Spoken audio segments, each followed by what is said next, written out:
पूर्णिमा व्रत कथा। राधे राधे दोस्तों, जय श्री कृष्ण।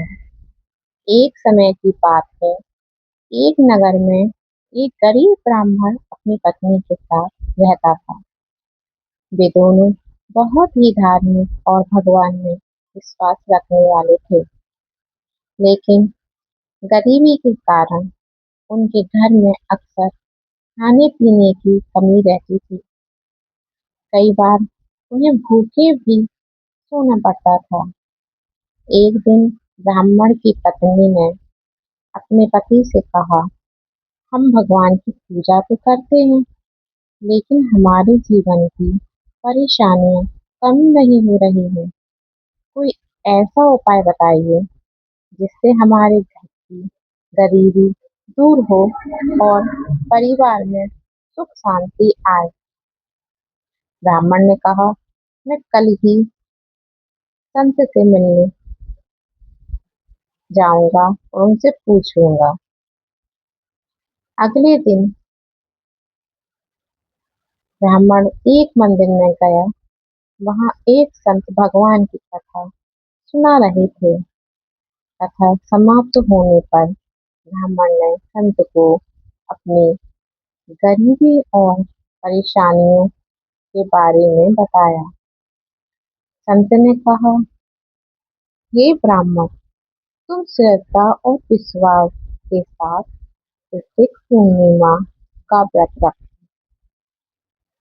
पूर्णिमा के दिन प्रातः स्नान करके भगवान विष्णु और माता लक्ष्मी की पूजा करो। भगवान को फल, फूल और मिठाई का भोग लगाओ।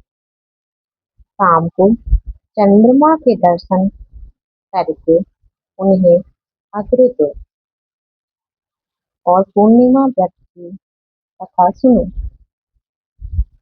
भगवान की कृपा से तुम्हारे घर में सुख समृद्धि आएगी। ब्राह्मण ने संत की बात मान ली।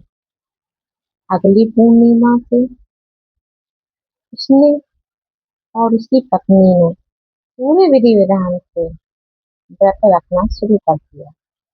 वे सुबह जल्दी उठकर स्नान करते, घर की साफ सफाई करते और भगवान विष्णु तथा माता लक्ष्मी की पूजा करते। शाम को दोनों ने चंद्रमा के दर्शन किए और जल में दूध तथा अक्षत मिलाकर चंद्रदेव को अर्घ्य दिया। इसके बाद उन्होंने श्रद्धा से पूर्णिमा व्रत की कथा सुनी और भगवान से अपने परिवार की सुख शांति की प्रार्थना की। कुछ समय बाद भगवान की कृपा से ब्राह्मण के जीवन में परिवर्तन आने लगा। उसके घर की गरीबी धीरे धीरे दूर हो गई। परिवार में सुख शांति और समृद्धि आने लगी। ब्राह्मण और उसकी पत्नी पहले से भी अधिक श्रद्धा के साथ भगवान की पूजा करने लगे। उनका जीवन खुशियों से भर गया। उन्होंने समझ लिया कि सच्चे मन, श्रद्धा और विश्वास से किया गया व्रत कभी व्यर्थ नहीं जाता। तभी से यह मान्यता है कि जो भी व्यक्ति पूर्णिमा के दिन सच्चे मन से व्रत रखकर भगवान विष्णु, माता लक्ष्मी और चंद्र देव की पूजा करता है, उसके जीवन की परेशानियां धीरे धीरे दूर होने लगती हैं। उसके घर में सुख, शांति और समृद्धि का वास होता है।